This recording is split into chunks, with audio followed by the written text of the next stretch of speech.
21절 말씀입니다. 한 절 말씀인데요. 같이 한번 읽어보겠습니다. 21절 말씀입니다. 제가 읽어드리겠습니다. 그리스도를 경외함으로 피차 복종하라. 아멘. 먼저 환영과 아주 축복의 말씀을 드립니다. 우리 옆에 분들과요 이렇게 한번 인사 나눠보겠습니다. 환영합니다. 축복합니다. 정말 잘 오셨습니다. 감사합니다. 가정의 달을 맞아서요. 먼저는 좀 우리 가족의 의미를 다시 한번 되새기고 좀 소중함을 다시 한번 일깨우기 위해서 사랑하는 청년들이 이와 같은 자리를 마련했습니다. 그런데요, 저는 여기다가 한 가지 의미를 좀 더 부여해 보고 싶습니다. 더함 공동체 청년 2부, 그러니까 28살부터 대광교회 39살까지의 우리 20대 후반부터 30대 청년들끼리 드리는 예배가 세워진 지 이제 2달이 되었습니다.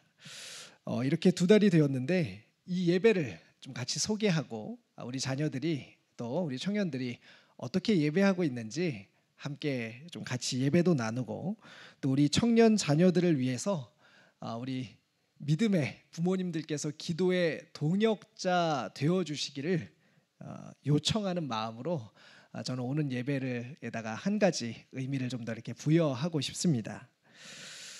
질문과 답을 좀 이렇게 하면서 오늘 설교 시간을 조금 편안하게 좀 진행을 해보면 어떨까 싶습니다. 질문을 먼저 하나 좀 드려보겠습니다. 가족하면 떠오르는 이미지가 있으십니까? 가족하면 떠오르는 이미지가 있는지 한번 얼른 생각해 보십시오. 시간을 한 10초 정도 드리겠습니다. 가족하면 어떤 이미지가 떠오르시는지. 가족.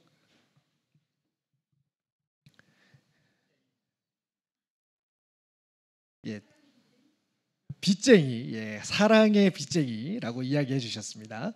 가족하면 여러 가지 또 의미들이 또 이야기들이 이미지들이 떠오르시죠. 그렇다면요 질문을 하나 더 드려보겠습니다. 여기 앉아 계신 여러분들의 가족은 누구입니까? 나의 가족은 누구입니까? 이렇게 양옆을 바라보시는 분들도 계시고요. 함께 계신 지금 눈에 보이는 가족들일 수도 있고요. 또 누가 우리의 가족일까요? 시대가 변하면서 우리는 가족의 범주나 개념도 많이 달라지는 것 같습니다. 요즘은요 반려견, 반려묘라고도 많이 이야기하지요.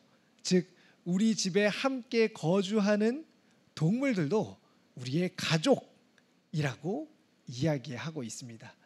그런가 하면요, 아까 우리 편지를 또 낭독해 주면서 잠깐 이야기 됐었는데 하나님을 믿는 신앙 안에서 또 혹은 같은 어떤 신앙이나 이념을 가진 사람들끼리의 깊은 유대 속에서 우리는 가족이라는 말을 사용합니다. 정리를 해보자면요, 뭔가 특별하고 독특한 관계로 묶여 살아가는 그런 사람들, 집단, 공동체를 가리켜서 우리는 가족이라고 부릅니다. 대표적으로요, 우리 혈육, 그러니까 혈연 관계로 맺어진 가족을 이야기하기도 하고요. 또 공동의 어떤 의식, 신앙 등이 여기에 해당되겠지요. 그렇다면요, 성경은 가족에 대해서 어떻게 의미를 부여하고 있을까요? 창세기 2장을 보면 성경적 가정의 기원을 우리에게 가르쳐 줍니다. 아마 오전 1, 2, 3부 예배를 들으셨던 분은요, 이 내용에 대해서 잘 기억하고 계실 것입니다. 무엇이죠? 가정은 하나님이 창조하셨다라는 바로 정의입니다. 그리고요, 신약에 넘어오면 또 한 가지 가정에 대한 가르침이 등장합니다. 바로 우리가 계속해서 살펴보고 있는 에베소서 5장과 6장에 나오는 말씀인데요. 에베소서 5장, 6장을 가리켜서요, 무엇이라고 부르냐면요, 하우스 코드, 즉 가정 지침이라고 번역하여서 부릅니다. 아내와 남편, 자녀와 부모, 종과 상전. 왜냐하면 당시 시대에는 우리 가정에 종도 같이 거주하고 있었기 때문에 종도 이 가정에 포함되는 범주로 넣은 것이지요. 이렇게 가정에 함께 거주하고 있는 사람들, 함께 살고 있는 사람들의 관계에 대해서 가르쳐주고 있습니다. 5장 22절부터 6장 전체가 바로 이 내용에 대해서 우리에게 설명해 주고 있는데요. 좀 더 자세히 가족이 어떤 의미를 갖고 있는지 성경 구절들을 통해서 좀 살펴보려고 합니다. 5장 22절은요, 남편과 아내의 관계에 대해서 이렇게 설명합니다. 아내들이여 자기 남편에게 복종하라. 여기에는 이렇게 제가 말하면 이렇게 아내 집사님 권사님들의 표정이 어두워진다라고 이렇게 돼 있는데, 예, 다들 아름다운 가정이어서 그런 분들이 아무도 안 계시네요. 5장 24절은요, 아내들은 범사에 모든 일에 남편에게 복종하라 라고 이야기합니다. 모든 일입니다. 모든 일. 잘 와닿지 않으시나요? 어떤 일이라고 하면 좀 더 와닿으실까요? 예, 너무 가부장적인 메시지 아닙니까?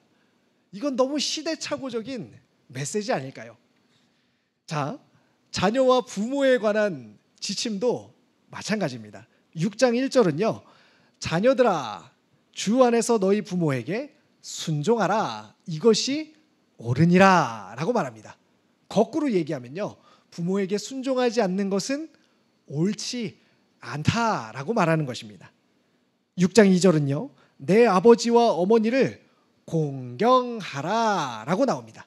근데 그 사이에, 아버지와 어머니를 사이에요, 이런 단어가, 뉘앙스가 생략되어 있습니다. 어떤 상황에서든지 라는 말이요.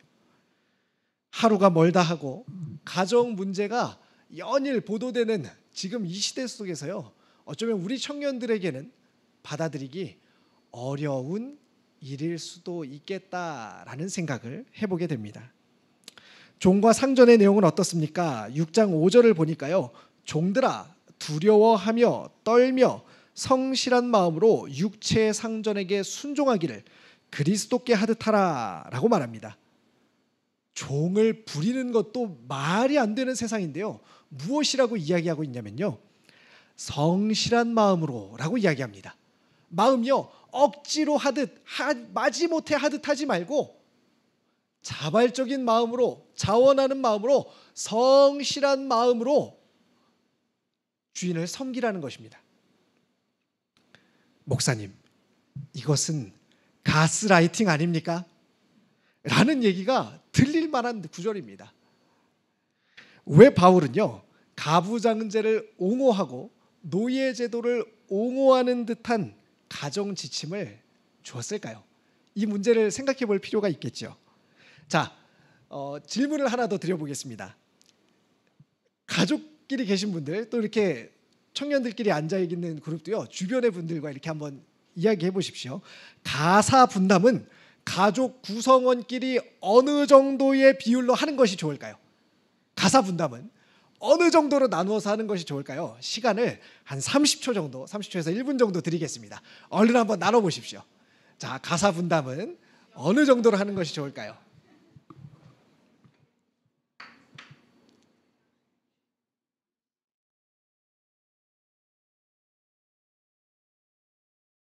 자, 가사 분담, 예, 가사 분담 어느 정도로, 누가 얼만큼 하면 좋을까요? 자, 예, 10초 드리겠습니다. 예, 아주 열띤 토론이, 예, 눈빛을 통해서 이루어지고 있습니다. 자, 이제 정리를 해보시고요. 이런 분들 한번 손들어 보십시오. 우리 집 가사는 내가 혼자 다 하고 있다. 나 혼자 다 하고 있다.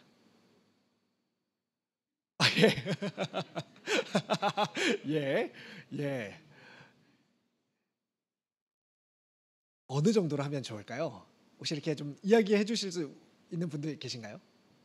가사는 어느 정도로 분담하면 좋습니다. 이렇게 하고 있습니다.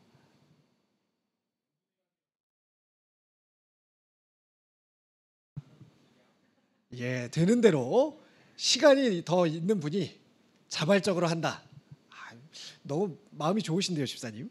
예, 아마 가정마다요 여러 가지 환경들이 있고 조건들이 다르지만 나름대로 그래도 이 가정의 구성원으로서 어느 정도는 내가 담당을 해야지라고 생각하는 것이 대부분 여기 있는 모든 분들의 마음이실 겁니다. 그런데요, 당시 이 말씀을 들었던 사람들이 살았던 사회는요, 어떤 사회였냐면요, 여성은 사람 취급을 받지 못하던 사회입니다. 유대 배경, 구약의 유대 배경뿐만 아니라 지금 신약이 되어서 이미 로마, 그리스, 헬라의 시대에 들어왔는데도 불구하고 여전히 여성은요 사람 취급을 받지 못했습니다. 물건 취급을 받았고요, 어린아이들도 마찬가지입니다. 이런 상황이다 보니까요, 종들은 어떻겠습니까? 말할 것도 없지요. 유대인 남성들이 아침에 드렸던 기도 중에 정말 끔찍한 기도 내용은 무엇이냐면요, 하나님, 저를 여성으로 태어나지 않게 해주셔서 감사합니다라고 기도했다는 것입니다. 이것이 유대 남성들이 매일같이 드렸던 기도 제목에 포함되어 있는 내용입니다. 에베소 교인들이 살고 있었던 헬라 문화도 똑같았습니다. 집안일, 자녀 양육, 부모 공경과 같은 모든 일들은요 전부 다 아내의 일이었습니다. 남성들은요 빈둥거리면서, 제가 참고했던 문헌에 있는 얘기를 그대로 들려드리겠습니다. 다른 여자들과 놀아나거나 상전 행세를 하는 게 다였다라고 기록하고 있습니다. 아무런 일도 하지 않는 것입니다. 이런 시대 배경을 염두에 보고 다시 한번 오늘 들려드렸던 말씀을 생각해 보십시오. 오늘 말씀은요 21절, 우리가 함께 읽었던 본문의 말씀을 가지고 살펴봐야 이후에 22절부터 나오는 가정 지침을 올바르게 해석할 수가 있습니다. 21절은 무엇이라고 얘기하냐면요, 그리스도를 경외함으로 서로에게 복종하라 라고 말합니다. 지금요 남성들은 당시의 모든 권한을 가지고 모든 이익을 누리면서 아무것도 안 한 채로 떵떵거리면서 사는 시대였습니다. 근데 바울이 이렇게 말하는 것입니다. 서로에게 복종하라 라고 말한 것입니다. 당시 사람들에게는 너무 낯선 말이죠. 이 얘기를 이제까지 들어본 적이 없었습니다. 더군다나 서로 복종하라는 말은요 도무지 이해할 수 없는 말입니다. 이제까지 아무렇지도 않게 잘 살았는데 복종하라는 말이 웬 말입니까? 질문을 하나 더 드려보겠습니다. 우리 가족을요 악기에 비유하면 어떤 악기이겠습니까? 우리 가족을요 악단 혹은 오케스트라에 비유한다면요 어떤 구성이 되겠습니까? 한번 지금 나눠보십시오.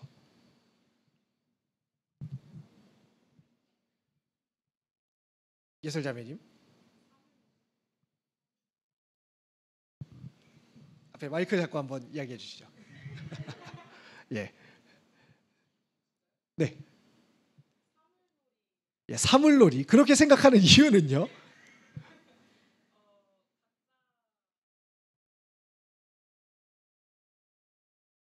네, 자신의 소리를 명확하게 내는데도 화목하다, 잘 어우러진다라고 이야기해 주셨습니다. 이 구절의 의미를요 지금 함께 생각해본 이 악기, 악단, 오케스트라에 비유해서 한번 생각해 보시면 좋을 것 같습니다. 밴드를 한번 상상해 보십시오. 사물놀이를 한번 상상해 보십시오. 우리 가족은 각각 서로 다른 악기입니다.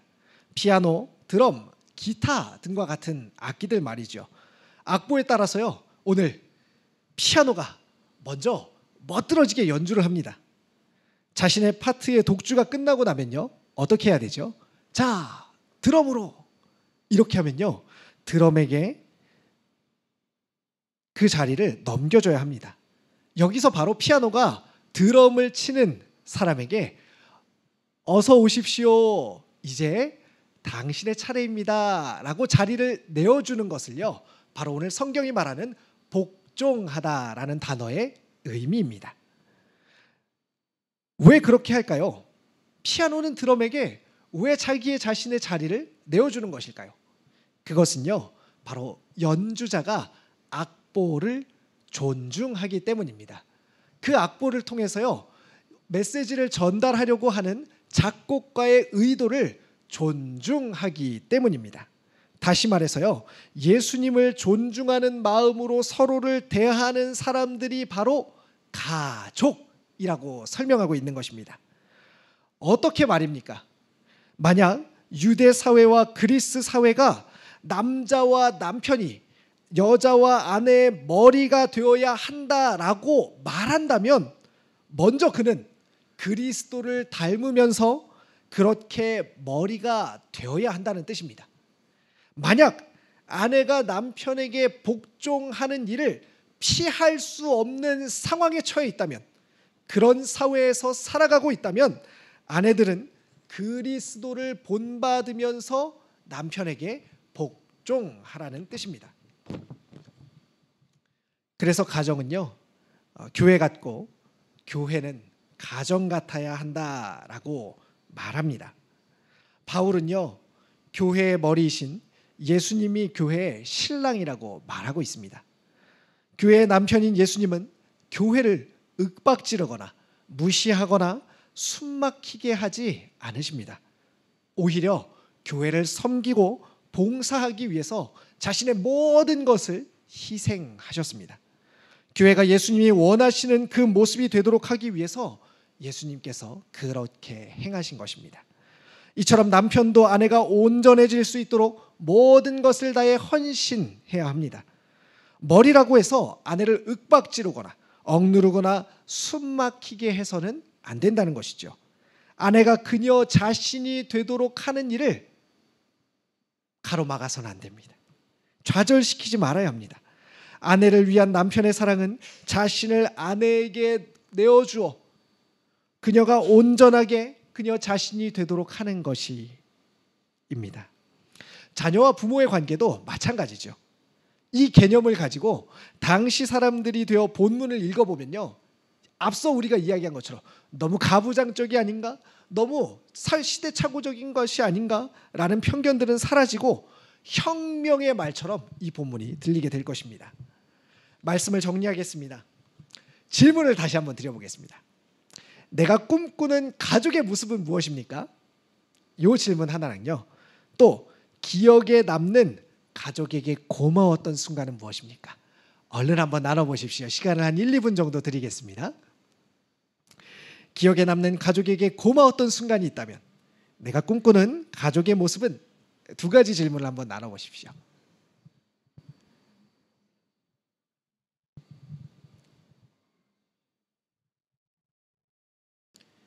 예, 이렇게 앞뒤에 계신 우리 청년분들도 같이 나눠보셔도 좋겠습니다.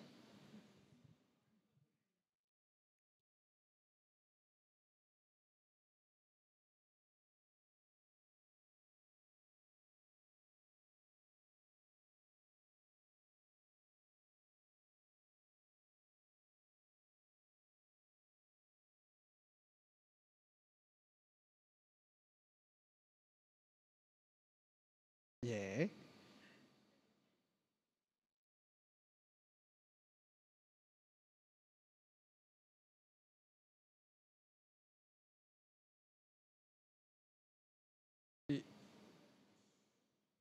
심소영 자매님 한번 얘기해 주실 수 있나요? 가족에게 고마웠던 순간. 네. 좀 그래서 예, 알겠습니다. 그 뒤에 계신 우리 김환희 형제님.